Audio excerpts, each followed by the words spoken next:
வணக்கம். VHP news செய்திகளில் ஆன்மீக மற்றும் அரசியல் செய்திகளுக்காக. எங்க அம்மா வீரகாளி, நாங்கள் எவ்வளோ கஷ்டப்பட்டாலும் எங்கள் அம்மாவுக்கு எல்லாமே செய்யணுன்றக்காக தான் எல்லா மக்களும் ஓடி ஓடி செஞ்சோம்.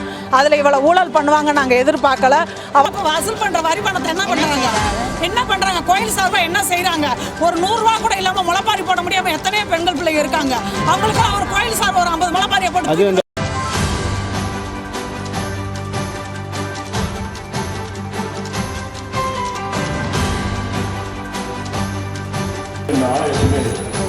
ஏற்பட்டிருக்கின்ற கலக்கத்தை கொடுக்கும் விதமாக நேரம் கூட்டத்தில் உள்ளல் வெட்டத்தில் போராட்டம் உண்டு.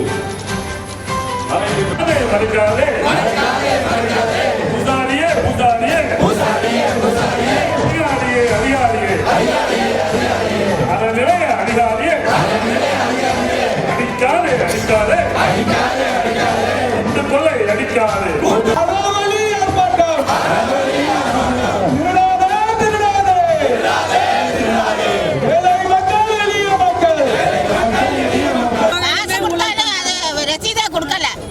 கொடுத்ததுக்கு ரசீது கிடையாது. 500 ரூபாய் கம்மியா கொடுத்தவங்களுக்கு ரசீது 500 ரூபாய் கொடுத்தவங்களுக்கு ரசீது சொல்லிட்டாங்க. ரசீதே கொடுக்கல. எங்கிட்ட வரி கேட்கறாங்க. சரியா 101 ரூபா கொடுக்கறதா நியாயம். 301 சொல்லி கேட்க சொல்லி அவங்க கேட்டாங்க. 301 601 1001 வரி வாங்குறாங்க.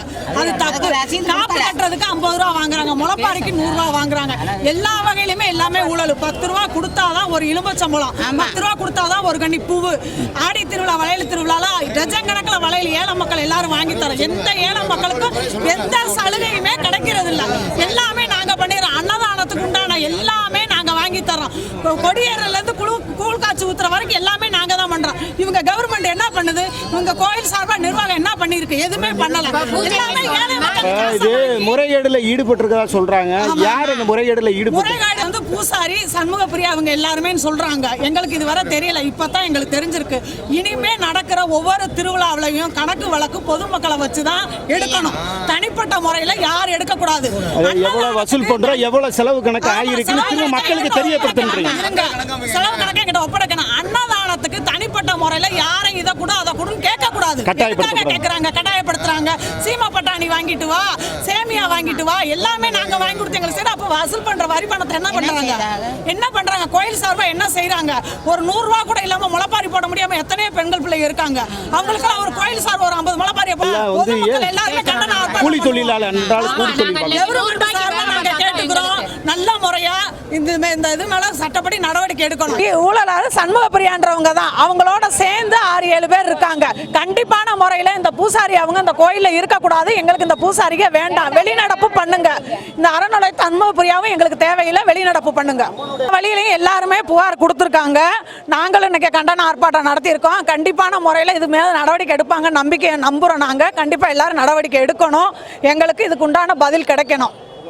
சாந்தி என் பேரு. இந்த ஜெயந்திபுரம் நேதாஜி தெருவில் தான் இருக்கும். அதாவது ஜெயந்திபுரம் வீராளியம்மன் கோயில்ன்றது சாதாரண கோயில் கிடையாது. இது உலக பிரசித்தி பெற்ற கோயிலுங்க. இது பொதுமக்களால் உருவாக்கப்பட்ட கோயில். இடையில் பார்த்தீங்கன்னா இந்த கோயிலோட வளர்ச்சி வந்த உடனே அறநிலைத்துறையானது அது கண்ட்ரோலில் எடுத்துகிட்டு போயிட்டாங்க. எடுத்துகிட்டு போயிட்டு இந்த ஈஓ 2 வருஷமாக அங்கே இருக்காங்க. சண்முகப்பிரியான்ற அந்த ஈஓ என்ன செஞ்சாங்கன்னா போலியான ரசீது அடித்து கிட்டத்தட்ட ஒரு 40 லட்சம் ரூபா வரைக்கும் இந்த அம்மா கையாடல் பண்ணிட்டாங்க. இதுக்கு உறுதுணையாக கோயில் பூசாரியான பாண்டி முனியாண்டியும் சேர்ந்து ஒத்துழைப்பு கொடுத்து ரசீது போடாமையும் பல லட்சங்களை அவங்க சுருட்டிட்டு போயிட்டாங்க. இதை நாங்கள் தட்டி இதுக்கு எங்களுக்கு விவரம் தெரிய வர நாங்கள் காவல்துறையில் மனு கொடுத்துருக்கோம். அறநிலைத்துறையோட ஜாயின்ட் கமிஷனர் செல்லத்துறை சார்ட்ட மனு கொடுத்துருக்கோம். ஆனால் இது வரைக்கும் நடவடிக்கை எடுக்கலைன்றதுனால தான் நாங்கள் இப்போ கண்டன ஆர்ப்பாட்டத்துக்கே வந்திருக்கோம். சார், அதாவது நான் முன்னாடி குறிப்பிட்டது போல 2 முறை இந்த வீரகாளியம்மன் கோயிலுடைய செய்தியை சேகரித்து சென்றிருக்கேன். இந்த அம்மாவுக்கு எதிராக தான் குற்றச்சாட்டு சொல்லிடுறீங்க. ஆனால் அந்த அம்மா இப்போ வரைக்கும் பதவியில் தான் இருக்காங்க. உங்களது விலைக்கு வாங்கிட்டாங்களா? ஏங்க, எங்களை விலைக்கு வாங்க முடியுமா? நாங்கள் ஒன்றும் பிச்சை எடுக்கிறோம்னு சொல்லலைங்க. நாங்களாம் இறைவன் புண்ணியத்தில் நல்லா இருக்கோம். அந்த ஆத்தா புண்ணியத்தில் ஆத்தா எங்களை உயர்ந்த நிலையில் வச்சுருக்கு. இந்த ஆத்தாவோட காசை கொள்ளையடிச்ச யாரும் நல்லாவே இருக்க முடியாது.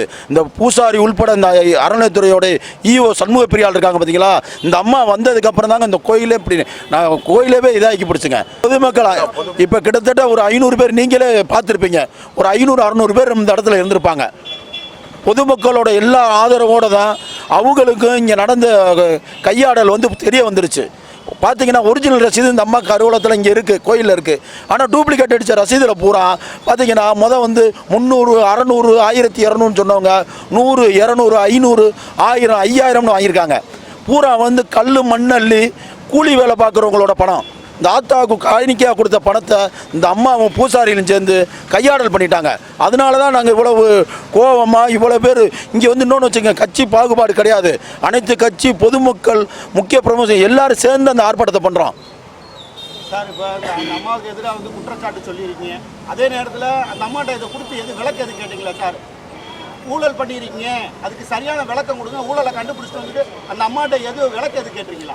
ஏங்க முத இந்த அம்மாவை போய் சந்திச்சு தாங்க இந்த மாதிரி டபுள் என்ட்ரி ரசீதாக இருக்குது என்னென்ன திமுறா பதில் சொல்லுதுங்க. போய் காவல்துறையில் கம்ப்ளைண்ட் கொடுங்கன்னு சொல்லுது. ஏன்னா அந்த அம்மாவுக்கு அவ்வளோ செல்வாக்கு இருந்திருக்கு போல். இந்த அம்மாவுக்கு மந்திரி எல்லாம் பின்னாடி இருக்காங்கன்னு சொன்னோடனே இந்த அம்மா வந்து அந்த செல்வாக்கை பயன்படுத்தி எங்களை பூரா மிரட்டுது. இப்போ போராட்டம் வந்து பார்த்திங்கன்னா நாங்கள் வந்து ஏரியா மக்களை மட்டும் இங்கே இருக்கவங்களை மட்டும் குறைஞ்சபட்ச அளவில் தான் இந்த கூட்டத்தை கூட்டியே நாங்கள் இந்த போராட்டத்தை நடத்தியிருக்கோம். தொடர்ந்து இந்த சண்முக பிரியாள் வந்து இதே பதவியில் தொடர்ந்து நீடித்தாங்கன்னு சொன்னால் இதை வந்து பெரிய லெவலில் நாங்கள் இந்த போராட்டத்தை கொண்டு போவோம். அது போக இந்த அம்மா தொடர்ந்து இந்த பதவியில் நீடிக்குதுன்னா அப்போ இந்த அம்மா கொள்ளையடித்த பணத்தில் அதிகாரிகளுக்கு பூரா பங்கு உண்டு, அறநிலையத்துறை அதிகாரிகளுக்கு பங்கு உண்டுன்னு தான் அர்த்தம். உயர் அதிகாரிகள் இதை கடுமையாக நடவடிக்கை எடுக்கணும். எடுக்காத பட்சத்தில் அவங்களுக்கும் பங்கு உண்டுன்னு தான் நாங்கள் நினச்சிக்கிற வேண்டியிருக்கு. அதே மாதிரி இதை நடவடிக்கை வந்து கடுமையாக இல்லைன்னா நாங்கள் மதுரை மாவட்டத்தில் இருக்க மக்களை பூரா திரட்டி பஸ்மறியல் பண்ணுவோம். இதை வந்து அந்த அறநிலையத்துறைக்கும் அரசுக்கும் ஒரு எச்சரிக்கையாகவே சொல்கிறோம். தயவுசெய்து கூலி தொழிலாளியும் கல்லடைச்சவங்க மண் சம்பந்தவங்களோட காசை கொள்ளையடிச்சவங்க மேலே நடவடிக்கை எடுத்து கடுமையான நடவடிக்கை எடுக்கணும். இந்த நடவடிக்கை வந்து எல்லாத்துக்கும் ஒரு பாடம் அமையணும். அடுத்து வர அதிகாரி இந்த நடவடிக்கையை பார்த்து பயந்து நடக்கணும்னு சொல்லி நான் மிக தாழ்மையுடன் கோரிக்கை வைக்கிறேன்.